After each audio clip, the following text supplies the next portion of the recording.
Tinitingnan pa ng Philippine Embassy sa Tel Aviv, ang unconfirmed reports na ilang Filipino umano sa Israel ang dinukot sa kasagsagan ng bakbakan sa pagitan ng Israeli troops at grupong Hamas.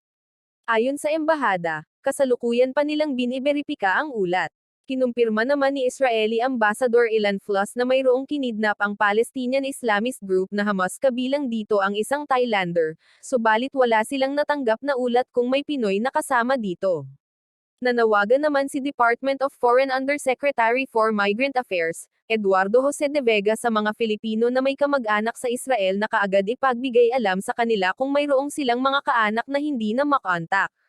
Sinabi naman ni Overseas Workers Welfare Administrator, Arnel Ignacio, na nakatutok sila sa tinatayang 200 na OFW na nakabase sa Gaza Strip kung saan nagpaulan ng rockets ang Hamas.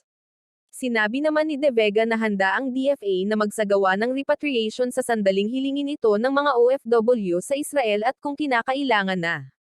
Simula kahapon ay isinara na rin ang Embahada ng Pilipinas sa Israel at maaring tumawag na lamang sa emergency number +972 544661188.